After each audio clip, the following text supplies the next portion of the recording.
Bismillahirrahmanirrahim. Assalamualaikum warahmatullahi taala wabarakatuh. Alhamdulillahi rabbil alamin. Nahmaduhu wa nasta'inuhu wa nastahdihi wa nastaghfiruhu wa natubu ilaih. Wa na'udzu billahi min shururi anfusina wa min sayyiati a'malina. Man yahdihillahu fala mudilla lahu wa man yudlil Tujuh tu aku balik. fala 7, 8, 9, 8, 9. wa asyhadu anna sayyidina 8, 9, 10, 11 aku cuti. Rasulullah. Allahumma salli wa sallim wa zid wa barik ala sayyidina Maulana Muhammad wa ala alihi wa sahbihi wa man tabi'ahum bi ihsanin ila yaumiddin. Qala rabbi shrah lana sudurana wa yassir lana umurana wahlul 'uqdatam min alsinatina yafqahu aqwalana. Allahumma akhrijna min dhulumatil wahmi wa akrimna bi nuril fahmi وافتح علينا بمعرفة العلم وسهل أخلاقنا بالحلم واجعلنا ممن يستمعون القول فيتبعون أحسنه آمين يا رب العالمين. أما بعد. Alhamdulillah, bertemu sekali lagi kita, ya, tuan-tuan, puan-puan dan penonton yang dirahmati oleh Allah Subhanahu Wa Taala, dalam pengajian mingguan kita, ya, dalam kita membicarakan tentang tafsir Al-Imam Al-Jalalain, iaitu Al-Imam Jalaluddin Al-Mahalli dan Al-Imam Jalaluddin As-Suyuti. Kita masih lagi dalam surah yang pertama dalam Al-Quran, iaitu surah Al-Fatihah, Ummul Quran, Ummul Kitab, Asy-Syafiyah, Al-Asas, ya, dan beberapa nama yang disebutkan bagi nama surah Al-Fatihah. Jadi kita sudah membincangkan tentang surah ini daripada ayat yang pertama, iaitu Bismillahirrahmanirrahim, sehingga ayat yang keempat, iaitu Maliki Yaumiddin. Ada beberapa perkara yang saya tidak sebutkan. Antaranya adalah mengapakah Allah Subhanahu Wa Taala mengulang dua kali perkataan Ar-Rahman Ar-Rahim. Yang pertama adalah pada perkataan Bismillah Ar-Rahman Ar-Rahim. Yang kedua ialah pada Alhamdulillahirabbil alamin Ar-Rahman Ar-Rahim. Ya, jadi surah Al-Fatihah ialah surah yang paling kita sebutkan yang menghimpunkan semua makna-makna dalam Al-Quran. Jadi semua ilmu dalam Al-Quran, ya, diringkaskan dalam surah Al-Fatihah, kata para ulama.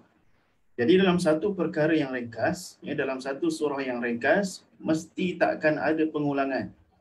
Ya, perkara yang kita dah buat rumusan, ya, perkara yang kita dah buat summary, takkan ada pengulangan dalam ringkasan. Ya, ringkasan ni benda yang kita dah buang pengulangan. Tetapi mengapakah dalam surah Al-Fatihah diulang dua kali perkataan Ar-Rahman Ar-Rahim? Perkara ini dijawab oleh Syekh Asy-Sya'rawi. Allah Subhanahu Wa Taala menggunakan perkataan Ar-Rahman Ar-Rahim pada ayat yang pertama dalam surah Al-Fatihah, ya, itu adalah berkaitan dengan perbuatan kita. Dan Allah Subhanahu Wa Taala menggunakan Ar-Rahman Ar-Rahim, ya, setelah perkataan Rabbil Alamin, itu adalah berkaitan dengan perbuatan Allah. Ya, apa maksud perbuatan kita dan perbuatan Allah? Kata Syekh Asy-Sya'rawi, perbuatan yang kita lakukan Bismillahirrahmanirrahim itu muta'alliq, ya, berkait, huruf ba, harf jar itu berkait dengan perbuatan kita. Bermaksud kita memulakan satu urusan kita, ya, abtadi'u, ya, akulu, ya, aqra'u, ya, atafakkaru. Ya, saya memulakan perbuatan saya ini dengan nama Allah. Ya, saya makan dengan nama Allah. Saya tidur dengan nama Allah. Jadi saya tidur, saya makan, saya baca, saya memahami, itu semua perbuatan kita. Dan perbuatan kita itu kita mengambil keberkatan nama Allah. Ya, supaya Allah Subhanahu Wa Taala mencurahkan kasih sayangnya dalam perbuatan kita. Ya, jadi Ar-Rahman Ar-Rahim yang pertama itu pada perbuatan kita. Kemudian Ar-Rahman Ar-Rahim yang pada ayat ke-berapa, Bismillahirrahmanirrahim, Alhamdulillahirabbil alamin, Ar-Rahman Ar-Rahim. Ar-Rahman Ar-Rahim yang kedua, ya, sedang penonton, tuan-puan dirahmati Allah, adalah berkaitan dengan perbuatan Allah. Ya, kerana munasabah Ar-Rahman Ar-Rahim itu dengan perkataan Rabbil Alamin. Kita dah sebutkan, tuan-puan, ya, Rabbil Alamin bermaksud Allah Subhanahu Wa Taala ini adalah pemilik bagi alam-alam yang banyak. Allah SWT adalah pencipta kepada alam-alam yang banyak. Allah SWT adalah yang mengatur urusan, mengurus tadbir Al-Hayyul Qayyum bagi alam-alam yang banyak. Semua perbuatan Allah itu, ya, perbuatan Allah Al-Muhyi, Al-Mumit, ya, Al-Qayyum, semua itu dilakukan dengan Ar-Rahman Ar-Rahim. Ya, jadi perkataan Rabb Allah Subhanahu Wa Taala itu, ya, berkait dengan perkataan Ar-Rahman Ar-Rahim, bermaksud segala perbuatan Allah af'al Allah, ya, berkaitan dengan urusan manusia atau berkaitan dengan urusan makhluk, berkaitan dengan urusan al-alamin itu dilakukan dengan Ar-Rahman Ar-Rahim, dilakukan dengan penuh kasih sayang, ya, yang penuh dengan pemurah, dengan yang dilakukan kepada kita semua. Dan kita juga telah sebutkan tentang ayat Malik Yaumiddin pada minggu lepas, ya, mengapakah Allah Subhanahu Wa Taala mendahulukan perkataan Ar-Rahman Ar-Rahim dulu, barulah perkataan Malik Yaumiddin. Jadi kita telah sebutkan, ya, dalam surah Al-Fatihah ini, ya, kita mulakan Al-Fatihah dengan kita memuji Allah.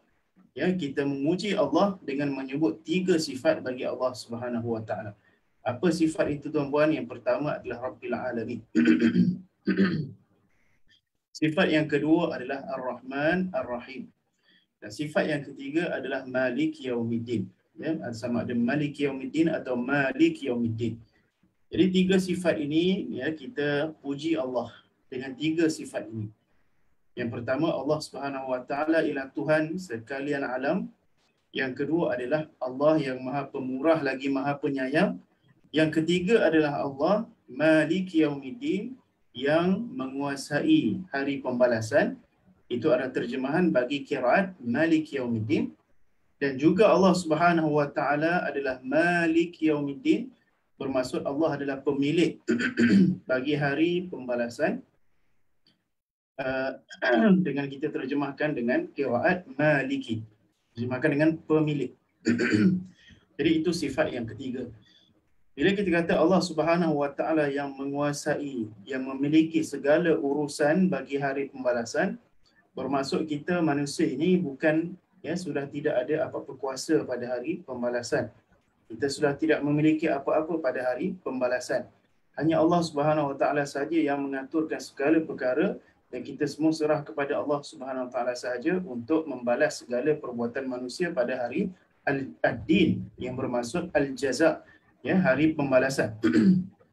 Bermaksud Allah Subhanahu Wa Taala mengingatkan kita kepada hari pembalasan yang akan berlaku nanti, ya, supaya setiap orang manusia itu, ya, berada di atas muka bumi ini tidak hanya mengharapkan kasih sayang Allah sahaja, ya, dengan ar-raja, dengan hanya mengharap sahaja tanpa ada takut kepada balasan Allah.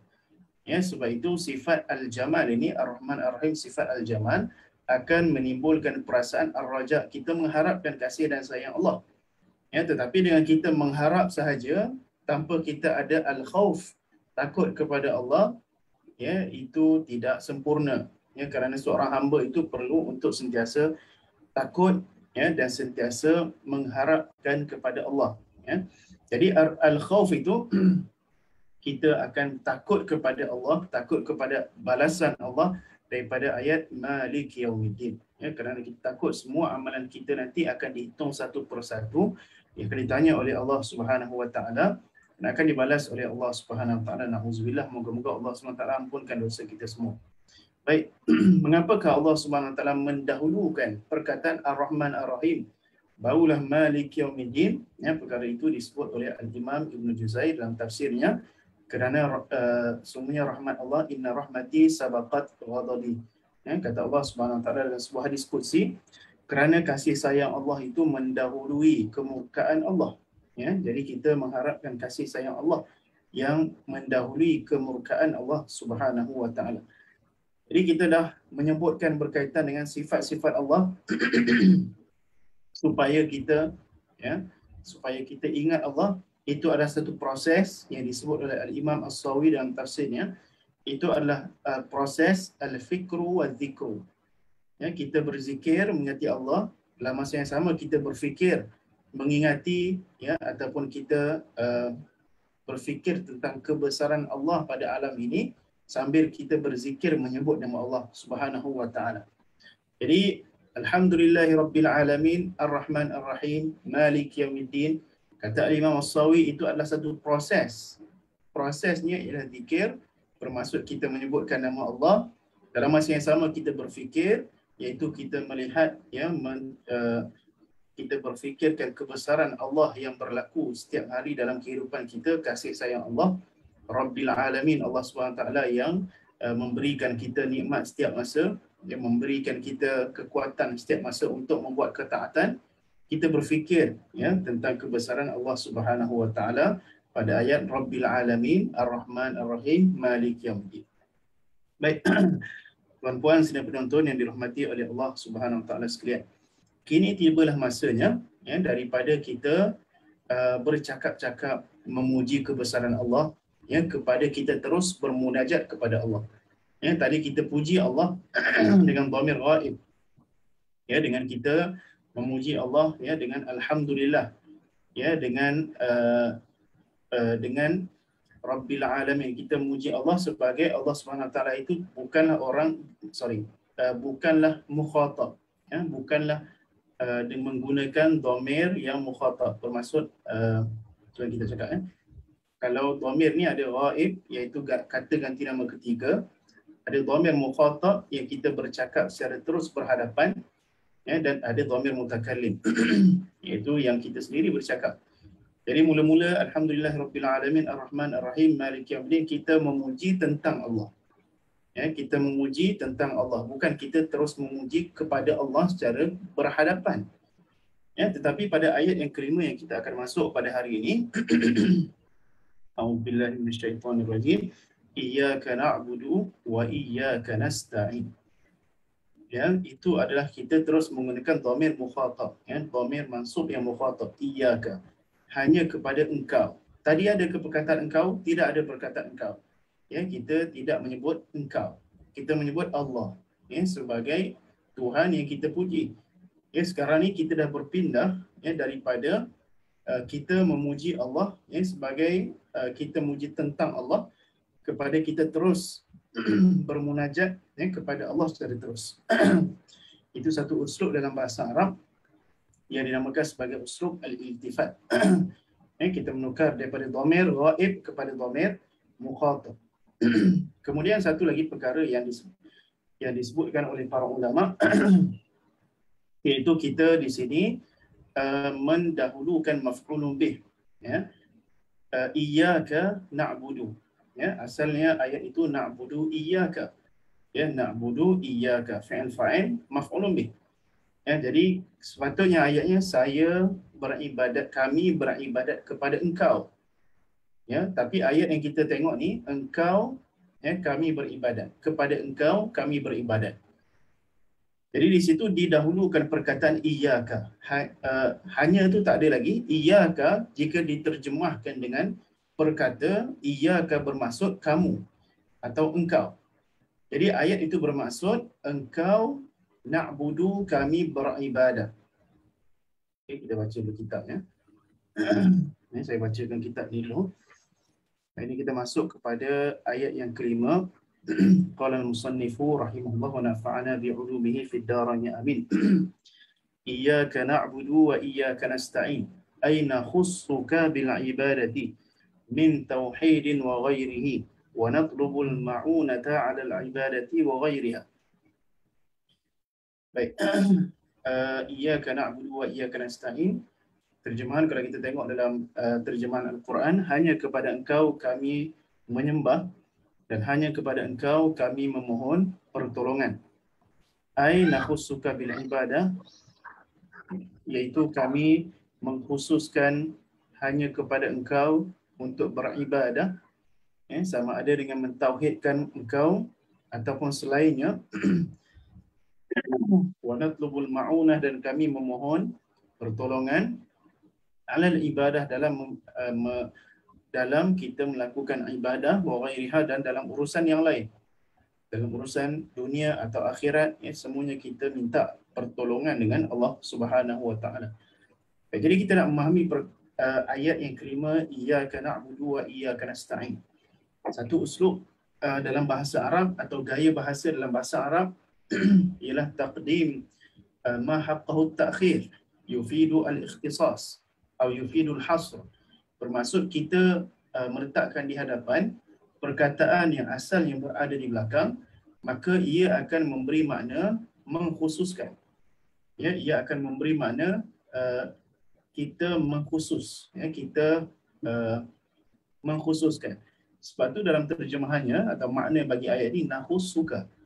Adakah dalam ayat Al-Quran tadi iyyaka na'budu perkataan nahussuka? Jadi perkataan nahussuka itu diambil daripada uslub gaya bahasa Arab yang diletakkan perkataan yang sepatutnya berada di belakang diletakkan di depan. Kalau ayat kita bahasa Melayu, contoh kita kata aku sayang engkau. Aku sayang engkau. Dengan ayat engkau yang aku sayang. Ada beza ke? Dengan ayat yang pertama aku sayang kamu. Ya, aku sayang kamu wahai anakku. Contoh. Ataupun ayatnya engkau yang aku sayang.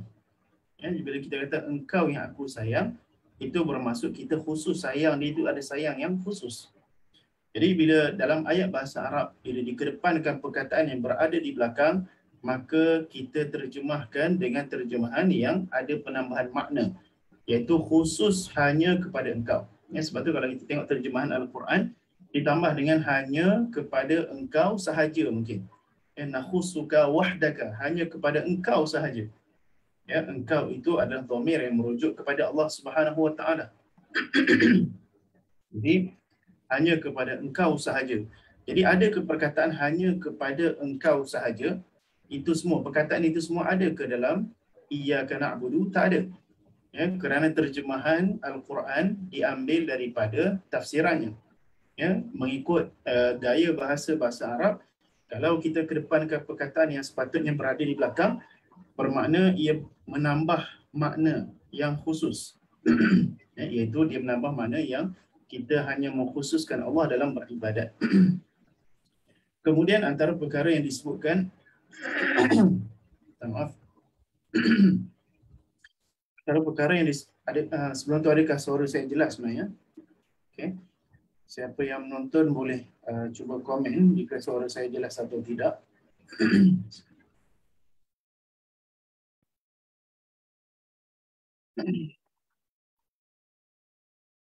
Okay, that's all there.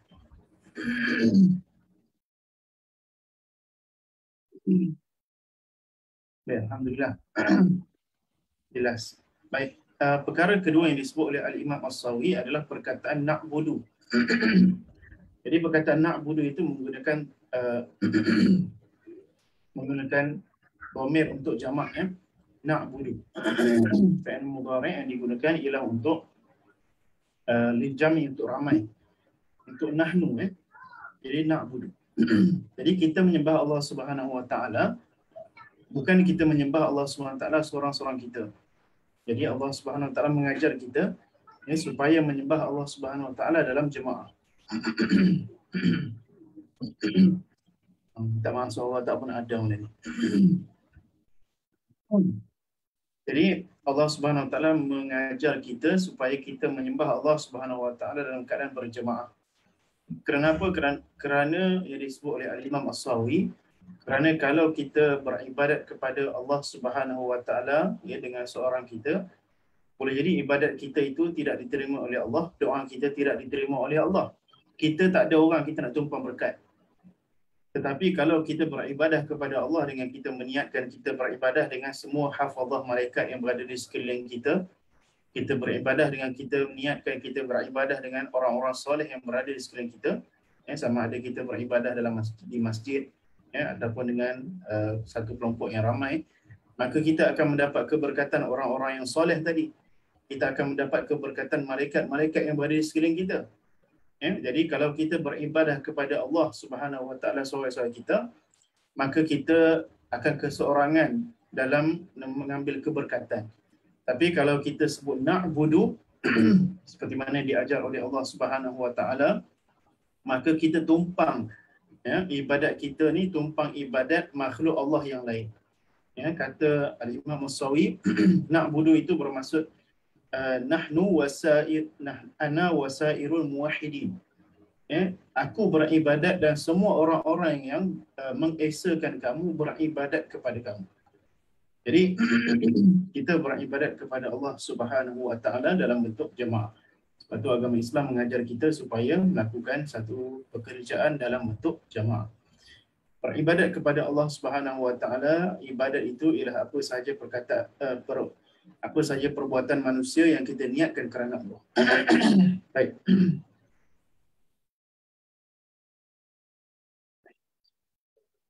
Kemudian disebutkan wa iyyaka nasta'in. Ya, selepas iyyaka na'budu wa iyyaka nasta'in.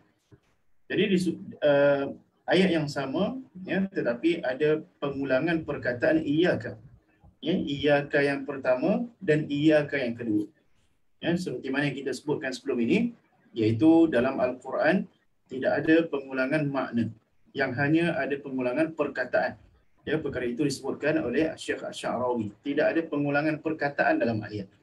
Yang tidak ada pengulangan makna dalam ayat Al-Quran. Yang ada hanyalah pengulangan perkataan. Oleh itu jika kita melihat ada perkataan yang sama, ya, tetapi ada perkataan yang sama, ya, jadi kita tidak boleh untuk memahami perkataan yang sama itu dengan makna yang sama. Ya, kerana setiap perkataan itu ada makna yang berbeza. Kalau tadi iyyaka na'budu macam kita sebut tadi Ar-Rahman Ar-Rahim ada beza yang pertama dengan yang kedua. Di sini iyyaka juga disebut dua kali. Kenapa dia sebut dua kali? Kerana skopnya tidak sama. Yang pertama tadi kita mengkhususkan Allah Subhanahu Wa Taala, mengesakan Allah Subhanahu Wa Taala hanya kepada Engkau wahai Allah. Ya, kami melakukan segala ibadat kami ini ikhlas kerana Engkau dalam urusan ibadah.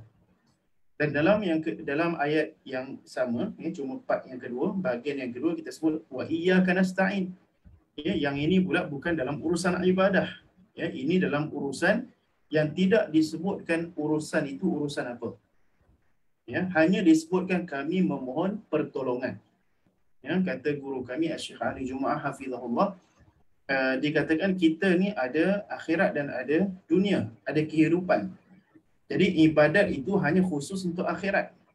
Tapi kehidupan dunia kita, ya, pun kita kena niatkan kerana Allah. Sebab itu wa iyyaka nasta'in itu, ya, kata Syekh Ali Jumaah pada urusan dunia.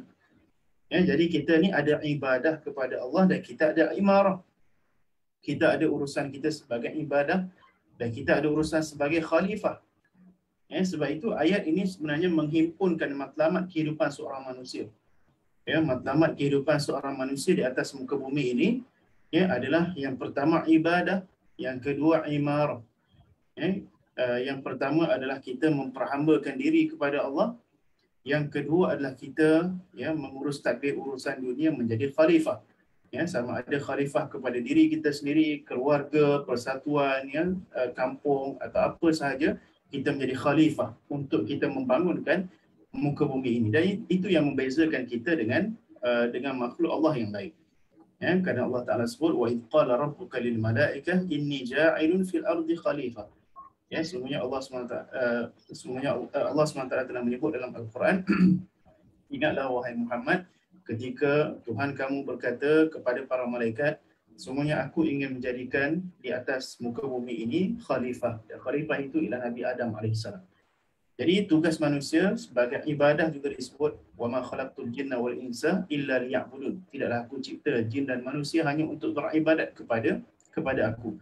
Jadi tugas manusia yang dua itu ibadah dan juga khalifah, atau ibadah dan juga imarah, itu semua diringkaskan dalam iyyaka na'budu wa iyyaka nasta'in. Jadi kita memohon, ya, pertolongan daripada Allah Subhanahu Wa Taala dalam urusan dunia kita. Ya, bermaksud kita hanya melakukan semua urusan dunia kita hanya kerana Allah, kerana iyyaka. Dan dalam urusan dunia kita itu, ya, kita meminta pertolongan daripada Allah. Ya.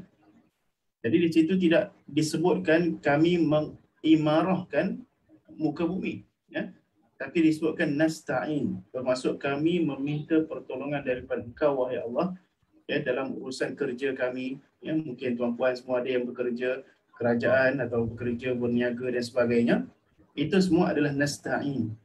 Ya, kita bekerja, itulah kehidupan kita. Kehidupan kita ni antara kita balik daripada kerja, semayang, ya, atau balik daripada kerja kita pergi semayang maghrib di masjid, pergi kuliah, ya, daripada imarah kepada ibadah. Kemudian esok pergi kerja balik, imarah balik. Kemudian pergi semayang, ibadah. Kemudian imarah, ibadah.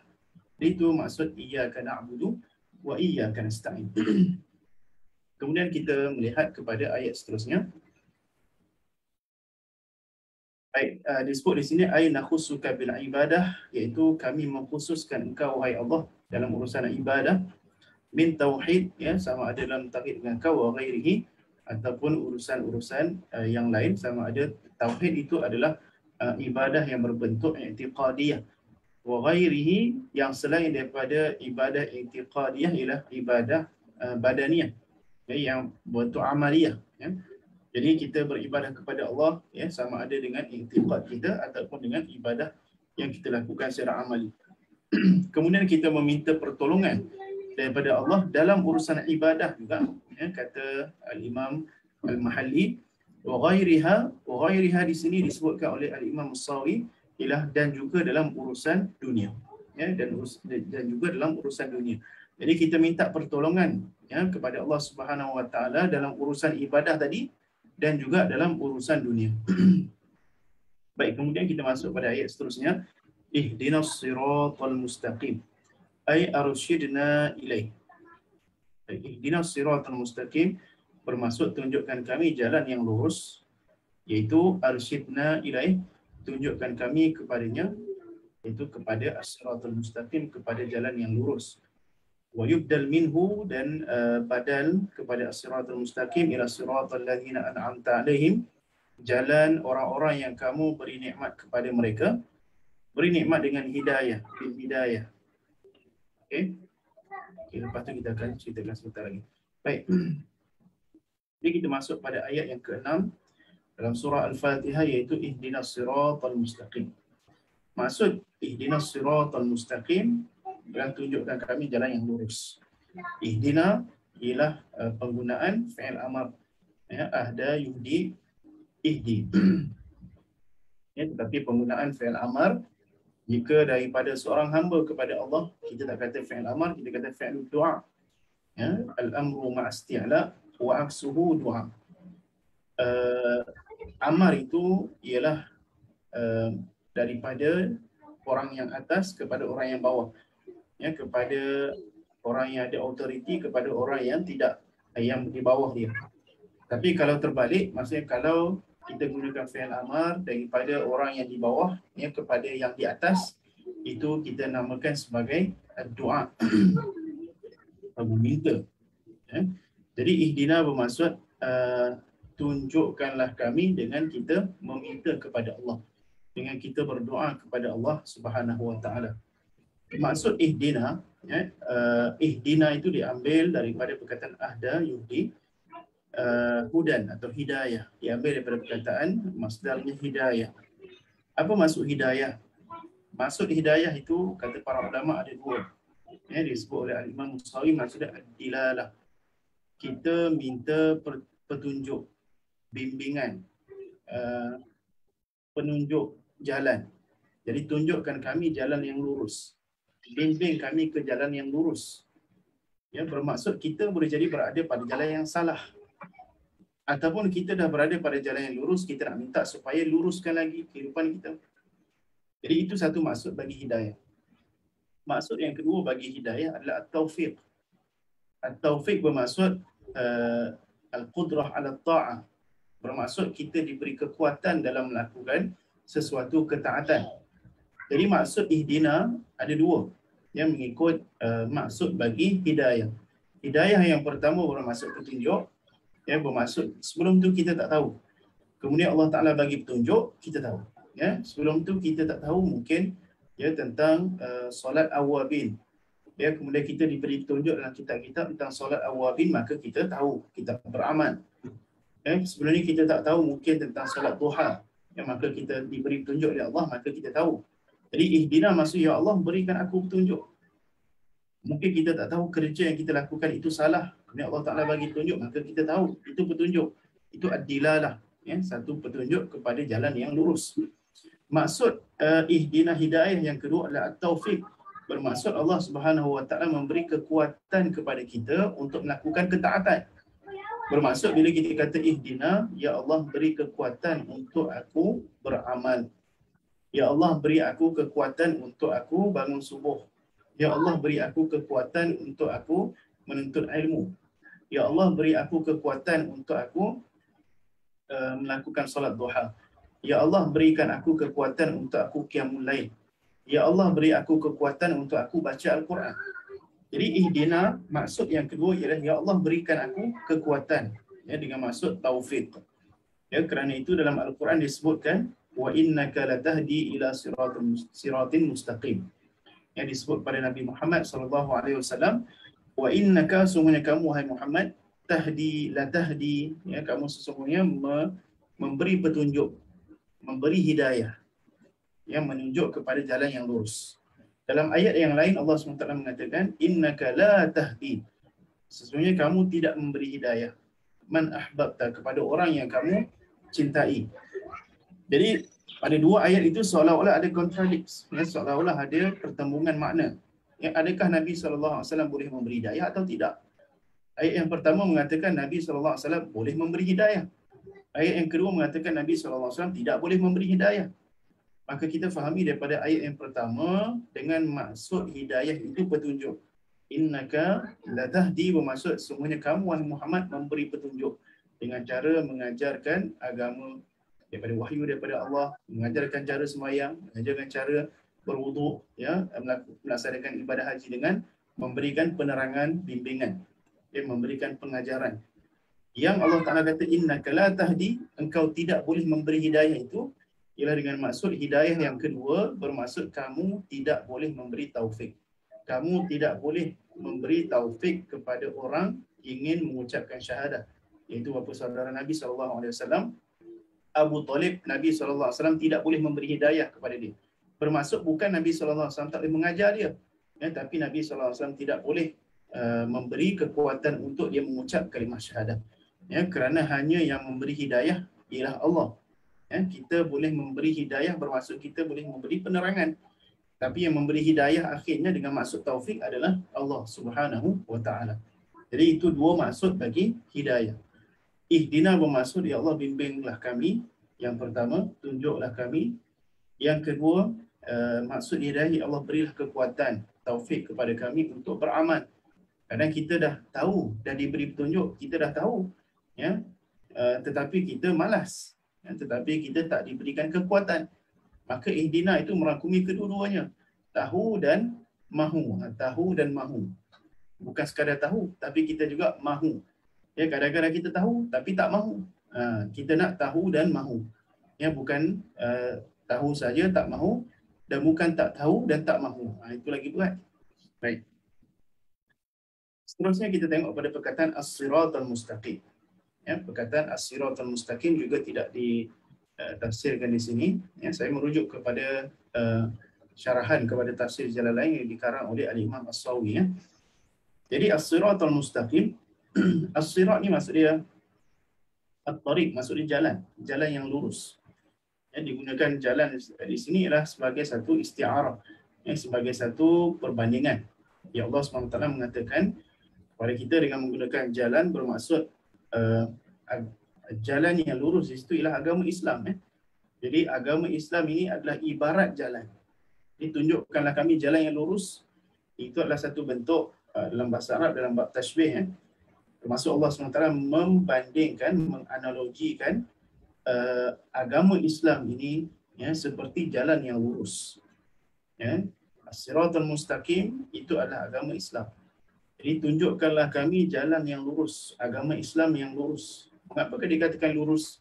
Ya, kata guru kami Syekh Ali Jumaah hafizahullah, lurus bermaksud jalan yang lurus ialah jalan yang paling cepat sampai.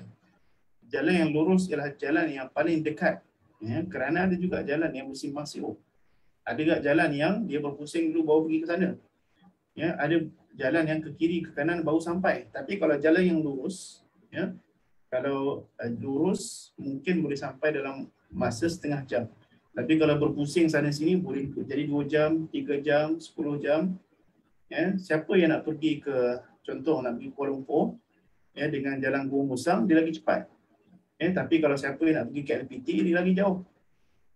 Ya, tapi kita nak supaya kita nak berjalan, ini jalan ni maksud jalan kita menuju kepada Allah. Ya, jalan kita menuju pada Allah ini kita nakkan jalan yang lurus supaya tidak bengkak-bengkok, ya, dengan dosa, dengan maksiat, dengan sebagainya. Kita nak kita menuju pada Allah menggunakan jalan yang lurus, ya, supaya Allah Taala memperbetulkan kita punya road jalan ni supaya kita menuju pada Allah Subhanahu Wa Taala dengan jalan yang paling cepat sampai. Ya, kita tak nak jauh ke sana sini, akhirnya kita tidak sampai, ya, tidak sampai-sampai. Sebab itu kata guru kami juga, Syekh Abdul menyebut al-multafitu la yasil. Orang yang berpaling ke kiri ke kanan ni tidak akan sampai. Ya, dia nak pergi menuju Allah, kemudian dia berpaling. Ya, dah dia berada pada siratal mustaqim. Ya, kemudian dia berpaling sekejap, terpesona dengan dunia. Kemudian dia terpesona pula dengan dunia yang kedua. Kemudian terpesona pula dengan dunia ketiga. Jadi orang yang banyak berpaling ni, ya, dia tidak fokus pada jalan siratal mustaqim. Sebab itu kita doa ihdinas siratal mustaqim. Ya Allah, tetapkan kami pada jalan yang lurus. Tunjukkan kami jalan yang lurus. Beri kami kekuatan untuk mengikuti jalan yang lurus. Baik.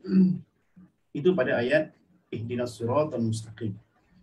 Kemudian ayat seterusnya siratal ladzina an'amta 'alaihim ghairil maghdubi 'alaihim waladdallin.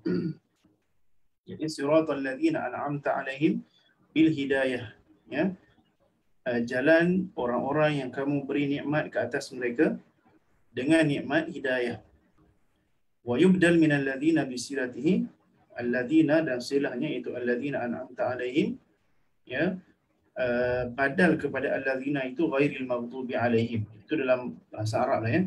Badal ni adalah istilah dalam bahasa Arab yang diketahui kalau orang belajar bahasa Arab lah.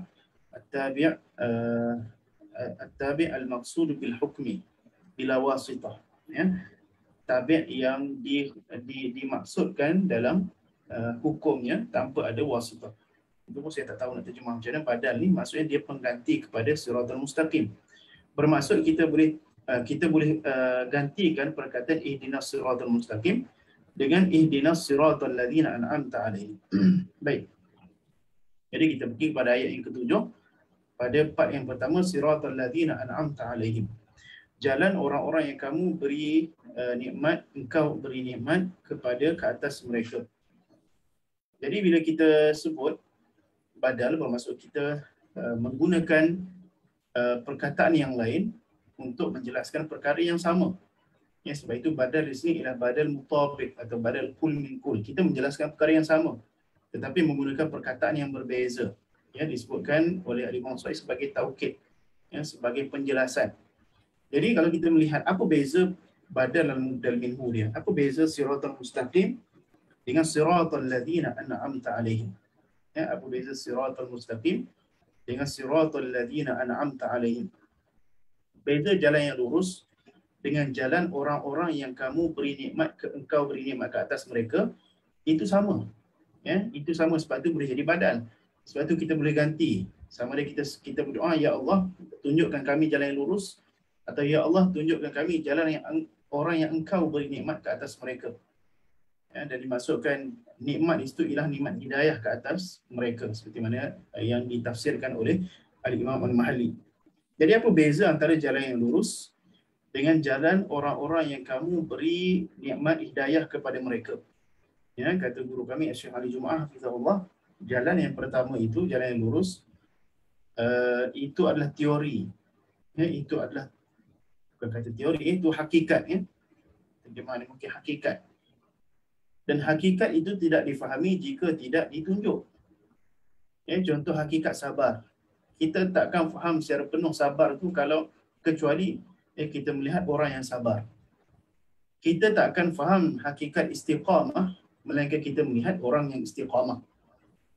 Kita tak akan faham hakikat iman, ya, kecuali jika kita bersama orang-orang yang beriman.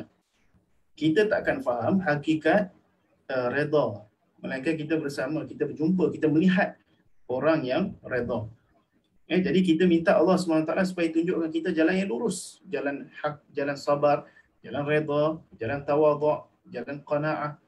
Tapi siapa yang nak menunjukkan kepada kita hakikat-hakikat itu melainkan orang-orang ini. Jadi kita minta kepada Allah SWT supaya menunjukkan kita jalan yang lurus, dan kita minta kepada Allah SWT supaya menunjukkan kepada kita orang-orang yang boleh mengajarkan kepada kita siratal mustaqim. Siapakah orang itu? Alladzina an'amta alaihim. Orang-orang yang engkau beri nikmat ke atas mereka. Adakah Allah SWT sebutkan apakah nikmatnya? Tidak disebut. Sebab itu nikmat yang Allah Ta'ala beri kepada orang-orang yang soleh ini terlampau banyak. Ya, nikmat hidayah, nikmat Islam, nikmat ihsan, nikmat redha, nikmat sabar, nikmat qanaah, nikmat tawaduk, nikmat zuhud, nikmat taqwa. Banyak nikmat yang Allah Ta'ala kurniakan kepada orang-orang yang soleh, yang bukan yang dimaksudkan nikmat di sini ialah nikmat duniawi, tapi yang dimaksudkan nikmat di sini ialah nikmat ukhrawi. Baik. Jadi Allah SWT memberi nikmat, ya, an'amta alaihim. Tidak disebutkan apakah nikmat. Dan Allah SWT juga tidak mengkhususkan di sini siapakah orang itu. Allah SWT tidak mengatakan tunjukkanlah kami jalan yang lurus, iaitu jalan Nabi.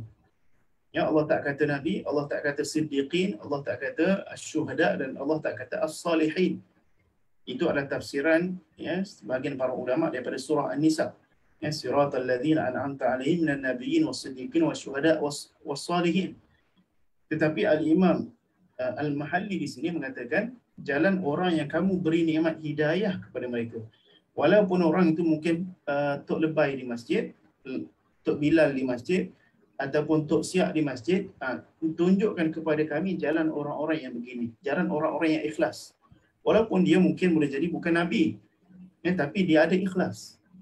Kerana Nabi mungkin kita takkan jumpa dah Nabi di alam yang nyata ini, ya, secara hakikat, ya, pada alam ini. Tapi kita masih boleh jumpa dengan ustaz yang ada keikhlasan. Kita mungkin boleh jumpa dengan ulama yang ada keberkatan. Kita mungkin boleh jumpa dengan seorang yang melalui ujian dengan sabar. Jadi kita boleh berjumpa dengan orang yang kamu beri nikmat kepada mereka. Nikmat dapat mengamalkan hakikat-hakikat siratal mustaqim. Baik. Kemudian ghairil maghdubi alaihim waladdallin, dan ghairi tidak, ya, bukan. Jadi kita minta kepada Allah SWT tunjukkan kita jalan yang lurus. Ghairil maghdubi alaihim waladdallin. Maksud ghairil maghdubi alaihim wa humul yahud, mereka adalah Yahudi. Wala ghairil dhalin, dan la tu maksudnya ghair, ya, bukan juga ad-dhalin, iaitu orang-orang yang sesat.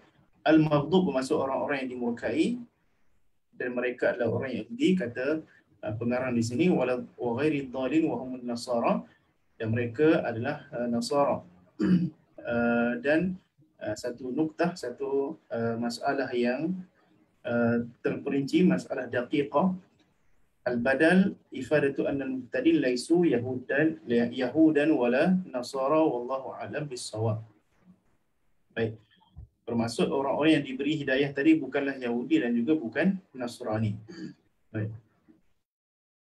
Jadi kita minta kepada Allah, ya, supaya ditunjukkan jalan-jalan yang lurus, iaitu jalan orang-orang yang telah melaksanakan jalan-jalan yang lurus, telah melalui jalan-jalan yang lurus ini. Dan kita minta supaya Allah SWT tidak tunjukkan kepada kita jalan orang yang kamu murkai, ya, yang ditafsirkan dengan Yahudi, ya, daripada satu hadis. Dan bukan juga jalan yang ad-dhalin, itu orang-orang yang sesat, yang ditafsirkan dengan An-Nasara. Dalam tafsiran Al-Imam As-Sawi yang memberi syarahan kepada tafsiran ini, beliau mengatakan Yahudi itu adalah salah satu daripada golongan yang dimurkai, dan An-Nasara juga ialah salah satu kumpulan daripada kumpulan yang sesat. Ya, tetapi bukanlah kita hanya mengatakan maka tak boleh untuk kita terjemahkan Al-Quran, tunjukkan kami jalan yang lurus, jalan orang yang kamu beri nikmat kepada mereka, bukan jalan Yahudi, bukan jalan Nasrani. Kerana Allah Subhanahu Wa Taala tidak menggunakan perkataan Yahudi dan Nasrani dalam Al-Quran, dalam ayat ini. Dalam ayat ini Allah Subhanahu Wa Taala tidak menggunakan perkataan Yahudi dan Nasrani, tapi Allah Subhanahu Wa Taala menggunakan secara umum. Itu jalan orang yang dimurkai, dan jalan orang-orang yang sesat. Jadi bermaksud ada dua kumpulan manusia. Tadi kumpulan manusia yang pertama, iaitu kumpulan manusia yang kamu beri nikmat, engkau beri nikmat ke atas mereka. Yang kedua ialah kumpulan manusia yang Allah Ta'ala murkai. Yang ketiga ialah kumpulan manusia yang Allah Subhanahu Wa Ta'ala katakan mereka ialah kumpulan yang sesat.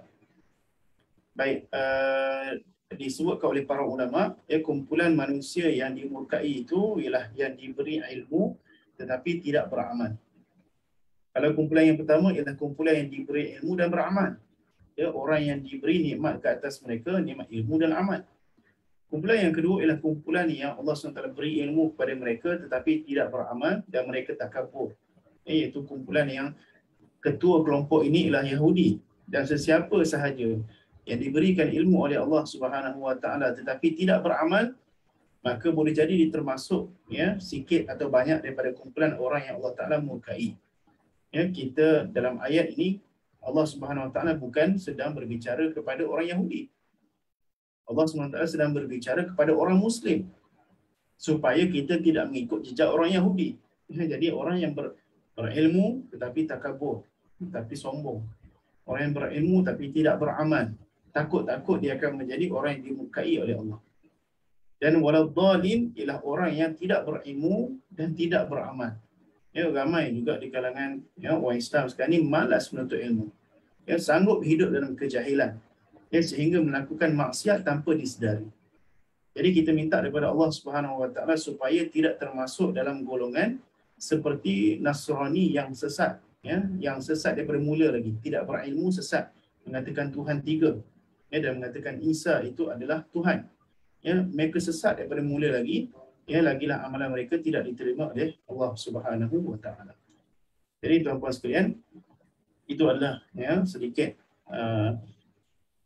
sedikit perkongsian berkaitan dengan surah Al-Fatihah ayat pertama sehingga ayat ketujuh, dan disunatkan di hujung ketika selepas membaca Al-Fatihah untuk kita mengatakan amin, yang bermaksud ya Allah perkenankanlah doa kami. Jadi surah Al-Fatihah adalah doa. Sebab itu setengah para ulama lepas baca doa, lepas sembahyang dia baca Al-Fatihah. Kerana Al-Fatihah adalah doa. Kalau kita teringat sesuatu, kita nak berdoa, baca Al-Fatihah itu pun sudah cukup untuk menjadi doa. Sebab itu para ulama sangat menjaga dalam membaca Al-Fatihah sebagai satu doa. Dalam ratib-ratib, ratib haddad, ratib al-attas, penghujungnya ada doa kemudian Al-Fatihah. Doa Al-Fatihah.